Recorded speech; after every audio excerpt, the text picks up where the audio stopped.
Good evening, Screwball here. Hope all y'all had a great Halloween. So decided I'd go ahead and do a quick little video on this equipment, sort of give you my thoughts on what I used and what I wouldn't use, and if anything I would change. So I appreciate y'all watching it. It's going, like I said, it might not cover everything I had, but if it doesn't, I'll try to answer your questions on something else. But so we're going to start off with the backpack. The pack I started out with was this Gregory Paragon. I made it through the Smokies. I actually made it to Damascus with this one. And when we got to Damascus, I had to leave.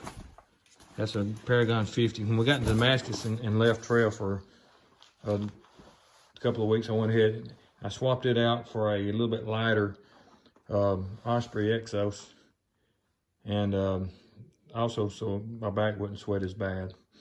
And that one actually started ripping about the time I got out of Virginia up into well, probably more into New York. But right here where the Exos connects to the pack, it started ripping real bad on both sides on me. And plus, it never did really fit me well. It's the second one I've had, and neither one of them fit me well as far as the Exos go. So instead of shipping home to bring this one back, I just went ahead and bought me the Hyperlight here. This is what I finished the trail with, and to be totally honest, I wish I had went ahead at the beginning and got this one. It's a 2500. Rode well. I really enjoyed it. I don't have any complaints about either one of the two of the packs. They're just, one's a good bit lighter than the other. And the Paragon, it has a frame where the Hyperlight doesn't. So that's my thoughts on the packs. Like I said, I enjoyed this pack. It carried everything well.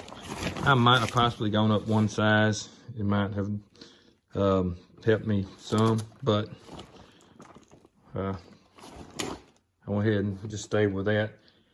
Both of them have the pockets on them, and that is a plus to me. I like the pockets where the Osprey did not. The particular Osprey I had did not have pockets on it. So that is my backpacks, and like I said, both of them are good packs. I have no problem with either one of them. Both of them were good as far as wearing out. Any problems with them other than maybe getting caught on a limb and snagging it, or getting a rat chew through it right there. Didn't have any problems with any of them wearing out or anything. So let's move on to the rain gear. In Franklin, North Carolina, I bought this Columbia rain jacket. It was on sale. I got it for 50 bucks, and it lasted me all the way through. So I enjoyed it. It didn't have any leaks. You got to keep stuff like that. You do have to keep your repellent on them, put repellent on them, water repellent to keep them sprayed down. But I had no problem with that and soaking through at any time. But then again, it wasn't a whole lot of rain. I was in more than 30, 40 minutes. So if I'd been in it all day, that's possible. It could have soaked through, but that was my raincoat. And for my pants, my rain pants, was simply this from Academy Sports, this Magdalene rain pants. Very cheap, less than it and the top, I think, probably both less than 20 bucks.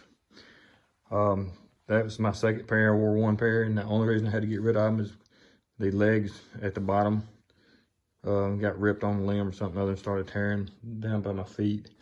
So for the price wise, I went ahead and ripped them out. Those pants never leaked through, especially in the snow and stuff. I know that there were people who had high dollar pants that were complaining about how bad they were leaking through and soaking through. Like I said, I sprayed them with a water repellent, and never had a problem with them. And like I said, this was my second pair, and you can see they are in great shape.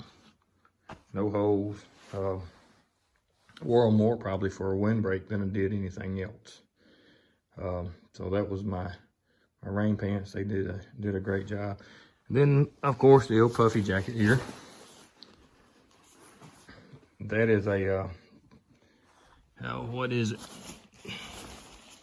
A My Trails, and My Trails went out of business right about the time I bought that, so they're no longer in business. But it was just a $8.50 down puffy jacket. I had no problems with it, but since they are out of business, we'll move on. Carried the Z-Packs Duplex, which is in the bag right here. Had no problems with it. I do not know of any leaks I had. And again, you know, I kept it sprayed down with a water repellent too. And I did put seam seal on it when I bought it, just to be on the safe side. And also, I used groundhog tent stakes with it. I do tell you though, I would change tent stakes.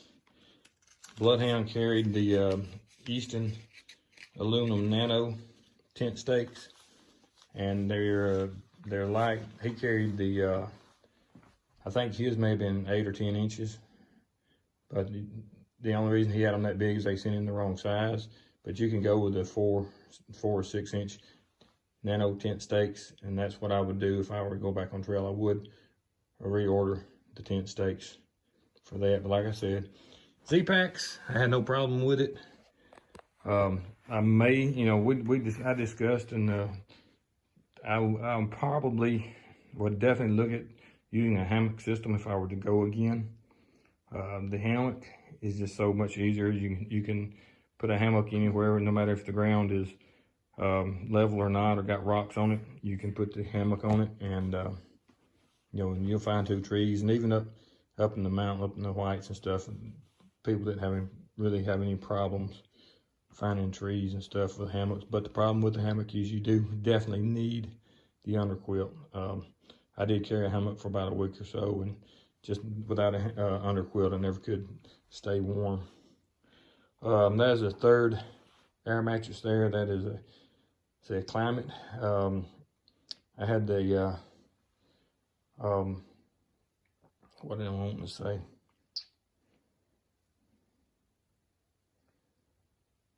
I can't even think of what I want to say on that. I'll come back to that in a minute. But as far as bags, you saw me carrying the chest pack. This is one of the little packs that I bought when I had my Z-Packs and stuff.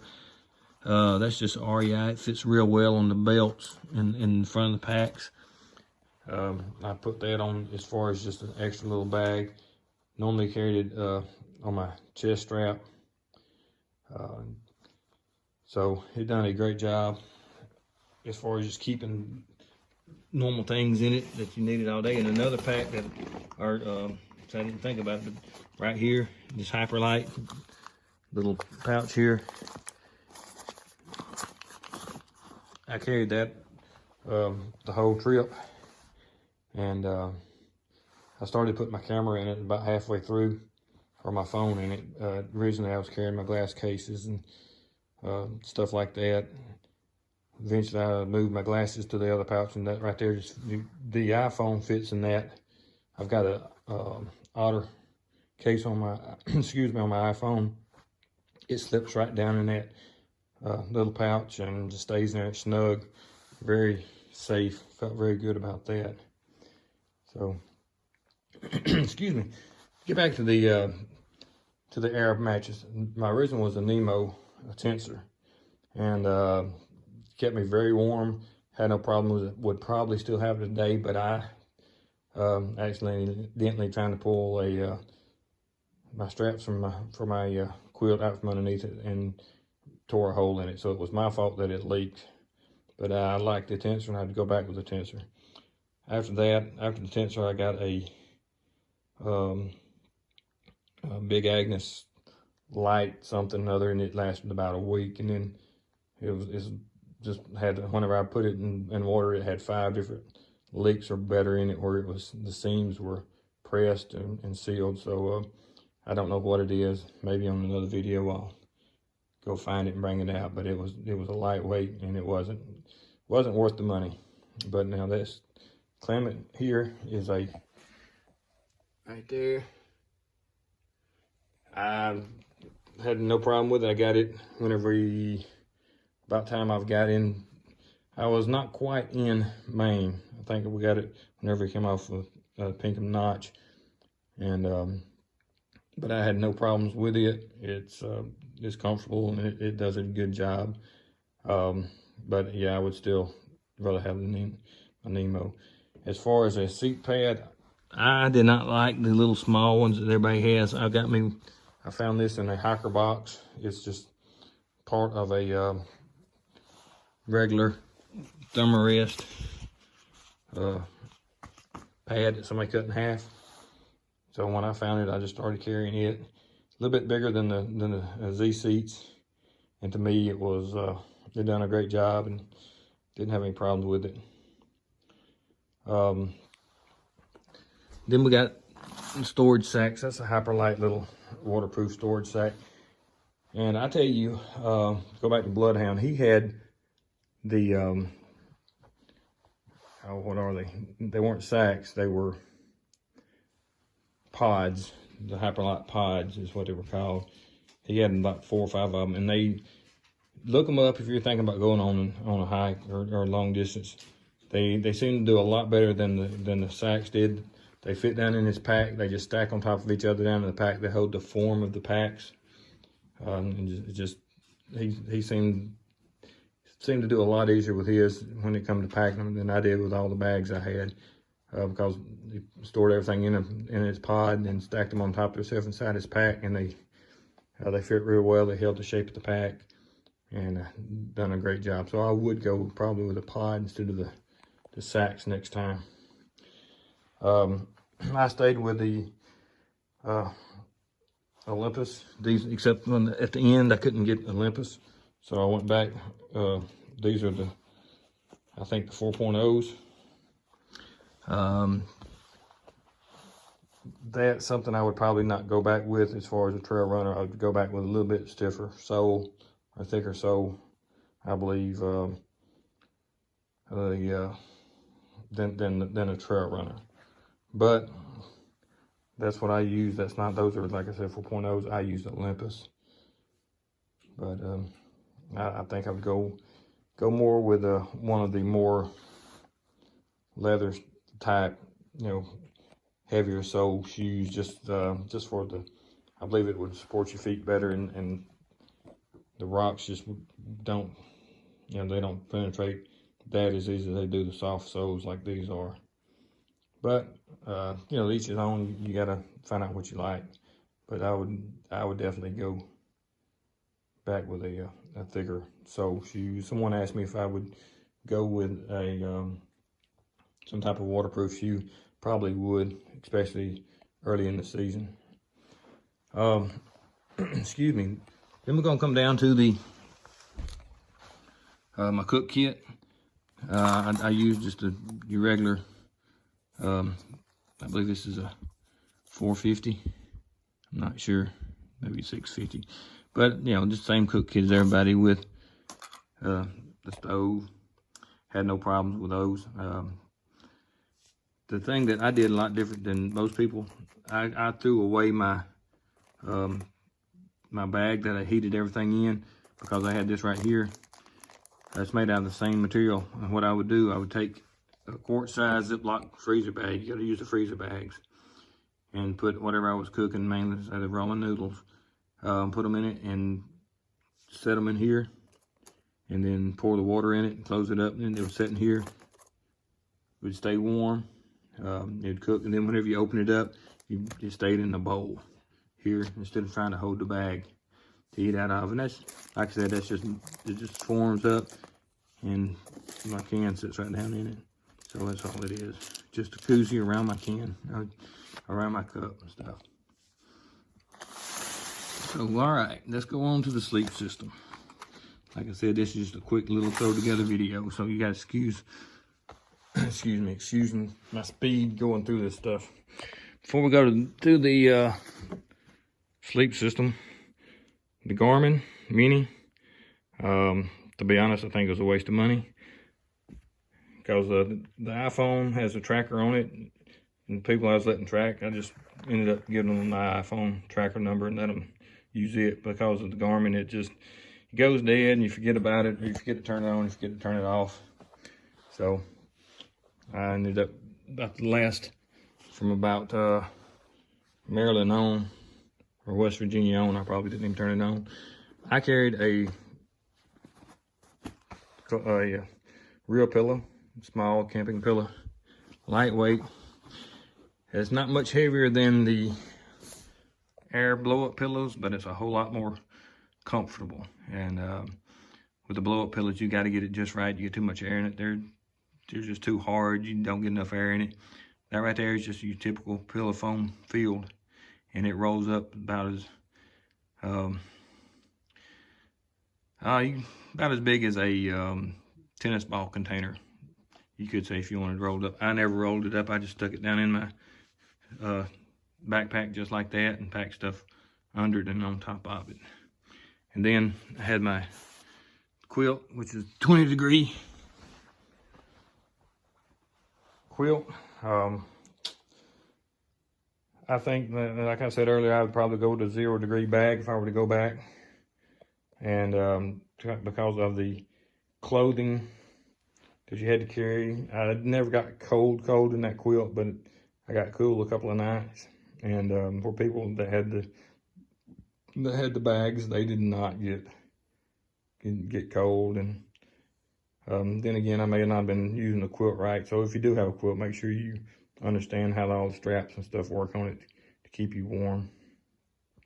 But that is my quilt. And I had the I think the 250 smart wool undergarments that I had to carry and stuff. So if you put the extra money into a 0-degree bag, you don't have to carry all the extra sleep clothes either. So that actually saves you a little bit of weight too. And as far as water system, I used the Sawyer Squeeze. I had the Knock bag, and it ended up started, I think one day I put it in my bag, I think it got against something and poked a hole in it and a couple of times. So ended up buying a cheap bag there. It was already in Maine, so I just used a cheap bag. Now, one of the main things that I want to tell you about, I had the Black Diamond trekking poles, the Aero Grip. It made it all the way. They made them all the way through. The night before we actually summited Katahdin, one of my tips fell out. And I just took some super glue and sort of screwed it back in and got it back up in there, and it's still in there.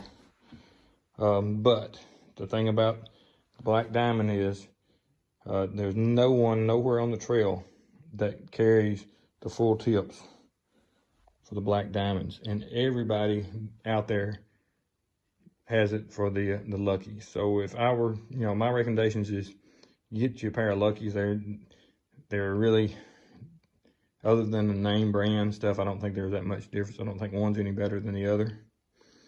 But you can find these tips right here in just about every outdoor place you go into for the Lucky.